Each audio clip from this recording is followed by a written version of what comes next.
Good morning. Today we are going to talk about radioulnar joints and the most important movements associated with it, namely the supination and pronation. See, many of the movements are definitely inherent for our living, is it not? So we have to move about. We can't be stationed in one place, for which joints are important, movements are important. But these movements are very important because they are essential for life. What are the essential things for life?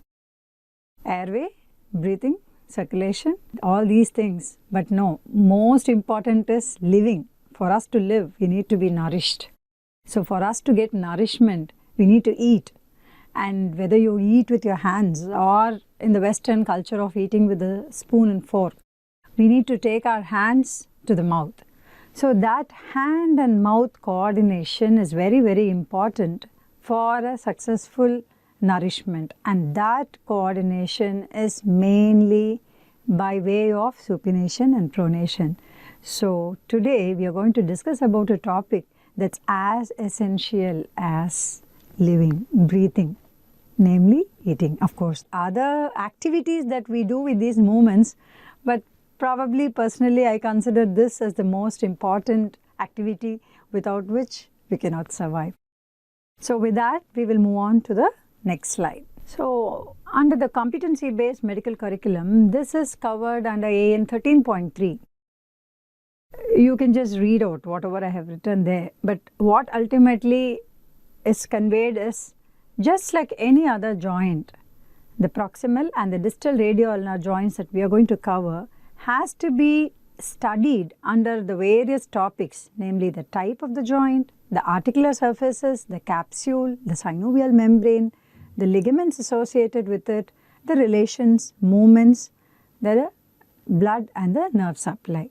So just like any other joint, we are going to cover these topics for these joints. Before we go on to the actual topic per se, I just want to take you through a case study. A man was playing with a 6-year-old daughter. So such a lovely father-daughter duo, and as they were playing, suddenly a vehicle passed by. So the father, immediately concerned, he lifted the child by pulling her upper limbs just to lift her out of the oncoming vehicle. But then alas, he was able to make the child survive that. But then within a few minutes, the child started writhing in pain, and she kept on pointing to her left forearm that something is wrong there. So what could be the wrong thing? What do you think should have happened? And then we need to know, why did it happen? What is the reason for it happening? And is that curable? Is it permanent? Is the child going to suffer a permanent disability, or the child going to recover?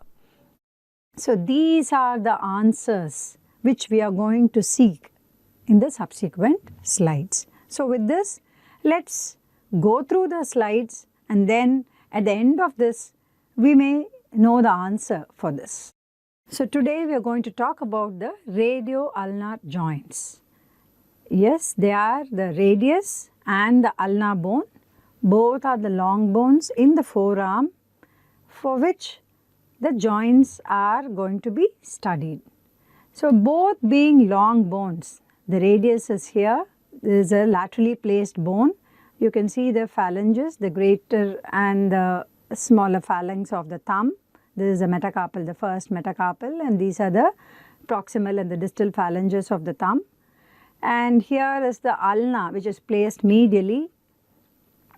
And here we have the other 4 digits, the other 4 metacarpals and the phalanges. These are the 8 carpal bones. And in the topmost portion, we see a part of the humerus. So this 2 bones in the forearm, we are going to concentrate. So as you can see, they are united not just in one place. You can see in multiple places they are united. And as we know, a union between 2 bones is called as joints. Okay? So there is a joint in the proximal part because it has a superior relation. We call that as a superior radioulnar joint. Similarly, we have a distal joint, inferior radioulnar joint, and apart from these two, there is a union between the two bones by way of some membrane. The bluish structure that is depicted here is a membrane. So, there are three joints altogether: the superior radioulnar joint, the middle radioulnar joint, and the inferior radioulnar joint. We also call them as the proximal radioulnar joint and the distal radioulnar joint. Now, what do we call the middle one? Actually speaking, the middle radioulnar joint is not a joint at all.